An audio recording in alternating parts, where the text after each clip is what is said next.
Hello friends, welcome to Raj Malhotra IAS Academy. My name is Harvinder Singh. As you all know, this is our विश्लेषण series और आज की इस video में हम discuss करेंगे एक बहुत ही इंटरेस्टिंग टॉपिक जो कि रिसेंटली न्यूज़ में आया है, वो है कोविड-19 vaccine itolizumab. Okay, so as you all know, जो नंबर ऑफ़ कोरोना पेशेंट्स हैं वो 9 लाख को क्रॉस कर गया है। तो बहुत सारी जो वैक्सीन है उसको बनाने की तैयारी हो रही है। बहुत सारी वैक्सीन जो हैं उनके ट्रायल्स हो रहे हैं। तो यहाँ पर जो बायोटेक्नोलॉजी मेजर है बायोकॉन, तो उन्होंने ये डिक्लेयर करा है कि वो बायोलॉजिक ड्रग इटोलिजुमैब जो है उसको कमर्शियली मैन्युफैक्चर करेंगे। और क्योंकि इसके जो ट्रायल्स हैं वो काफ़ी ज़्यादा प्रॉमिसिंग रहे हैं, तो इन्होंने इसको रिलीज़ करा है और इसका जो प्राइस होगा वो 8000 पर वायल होगा। तो पर पेशेंट जो है वो 4 वायल्स यूज़ होंगे। इट मीन्स कि जो पर पेशेंट इसकी जो कॉस्ट होगी वो अराउंड 32,000 होगी। ओके, तो अब यहाँ पर जो मेन पॉइंट है वो ये है कि ये जो ड्रग है itolizumab, it is an anti CD6 immunoglobulin G1 monoclonal antibody. Okay, तो ये पहले भी से ही इंडिया में लॉन्च हो चुकी थी 2013 में with the name of alzumab for treating chronic plaque psoriasis.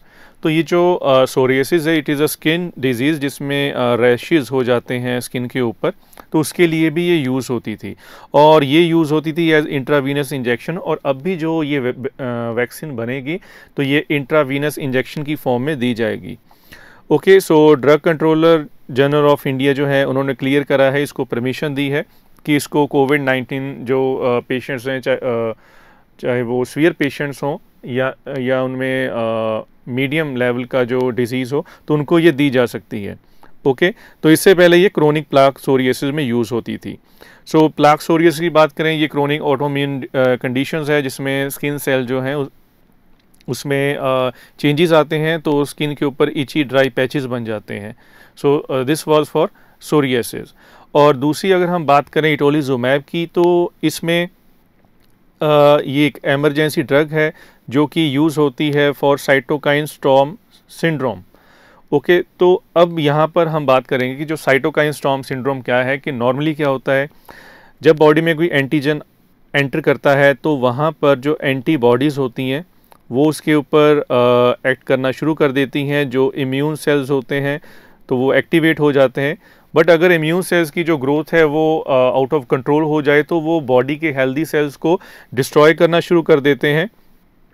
तो जो healthy cells beyond the infected cells होते हैं उनकी डिस्ट्रक्शन भी शुरू हो जाती है। जैसे कि जो लंग्स हैं इनके ऊपर वो अटैक कर सकते हैं, इनको डिस्ट्रॉय कर सकते हैं। जो ब्लड वेसल्स हैं उनमें लीकेज शुरू हो सकती है। तो ऐसी बहुत सारी प्रॉब्लम इसमें हो सकती हैं। ओके, तो जो लंग्स हैं उससे क्या होगा, वो एक्सपैंड नहीं करेंगे तो प्रॉब्लम जो है वो और भी ज़रा बढ़ जाएगी, कंडीशन पेशेंट की और भी डिटीरियोरेट हो जाएगी। इसके अलावा जो severe acute respiratory distress syndrome है, उसमें भी जो पेशेंट के जो लंग्स हैं वो एक्सपैंड नहीं कर पाते, तो ऐसे केसेस में इटोलिजुमैब जो है वो एज एमरजेंसी ड्रग यूज़ होती थी और अब फर्दर भी यूज़ होगी। ओके, तो ये देखिए यहाँ पे ये जो साइटोकाइन स्टॉर्म सिंड्रोम है वो क्या है, uncontrol attempt by the immune system, यानी कि इम्यून जो सेल्स हैं वो आउट ऑफ कंट्रोल हो जाते हैं। तो ultimately they and up damaging the lungs and other organs, और यहाँ तक कि डेथ भी हो सकती है। और ये है एक्यूट रेस्पिरेटरी डिस्ट्रेस सिंड्रोम, जिसमें कि जो लंग्स हैं उसकी जो कैपेसिटी है टू एक्सपेंड वो ख़त्म हो जाती है। सो आफ्टर दैट इटोलिजुमैब जो है it will be manufactured as an intravenous injection, okay, at the bio manufacturing facility of the Biocon at Bengaluru, and it is the first novel biologic therapy to be proved anywhere in the world. इससे पहले भी बहुत सारे vaccines के trial हो रहे हैं but उसमें इतने प्रॉमिसिंग रिजल्ट नहीं है। सो इटोलिजुमैब जो है ये एक बायोलॉजिक ड्रग है, और बायोलॉजिक का मीनिंग क्या होता है, which is derived from living cells cultured in a laboratory, तो उससे ये बनाई जाती है, इसलिए इसको कहते हैं बायोलॉजिक ड्रग। ओके, सो DCGI ने इसको अप्रूवल दिया है। तो इसमें जो क्लिनिकल ट्रायल्स हुए हैं उसमें जो ट्रायल डिज़ाइन है उसको हम कहते हैं साइमन्स 2 स्टेज डिज़ाइन। ओके, सो इसको फेज़ 2 कैंसर क्लिनिकल ट्रायल में भी यूज़ होता है। जब फर्स्ट स्टेज कैंसर पेशेंट की है वो एंड हो जाती है, तो उसके बाद जो फेज़ 2 होता है तो वहाँ पर कैंसर में ये ट्रायल में यूज़ होता है ये डिज़ाइन, जिसको हम साइमन्स 2 स्टेज डिज़ाइन कहते हैं।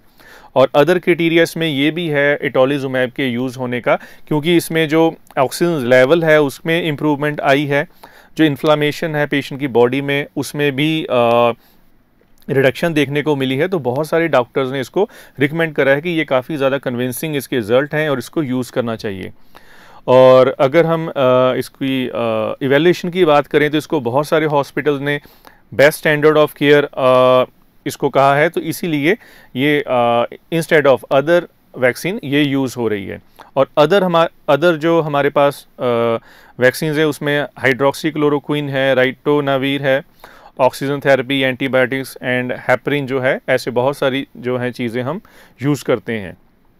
और यहाँ पर अगर हम बात करें तो सोरियासिस में ये ऑलरेडी यूज़ होता है, तो ये हम जो पॉइंट है ये डिस्कस हम कर चुके हैं।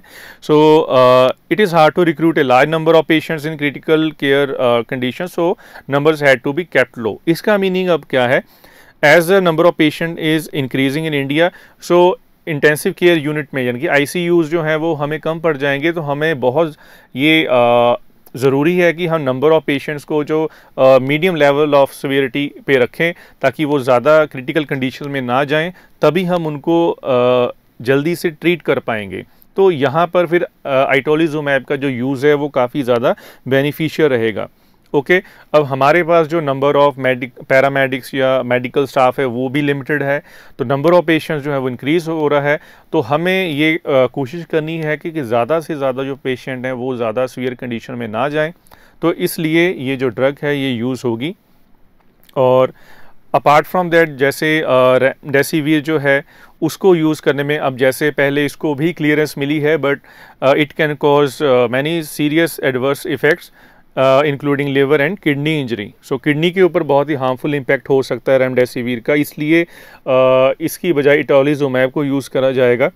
एंड आल्सो क्लिनिकल इम्प्रूवमेंट जो पेशेंट्स में देखी गई हैं उससे भी काफ़ी ज़्यादा इसको पॉजिटिव रिजल्ट मिले हैं, यानी कि जो मॉर्टेलिटी है उसको रिड्यूस करने में काफ़ी ज़्यादा ये बेनिफिशियल रहेगी। और apart from that tocilizumab is also another drug, but उसमें जो मॉर्टेलिटी रिडक्शन है उसमें उसने कुछ ज़्यादा इम्पैक्ट नहीं दिखाया है, तो इसलिए इटोलिजुमैब को ज़्यादा से ज़्यादा यूज़ किया जाएगा। So this is all for now for this video. So next topic we will discuss in our next video. So till then, thank you.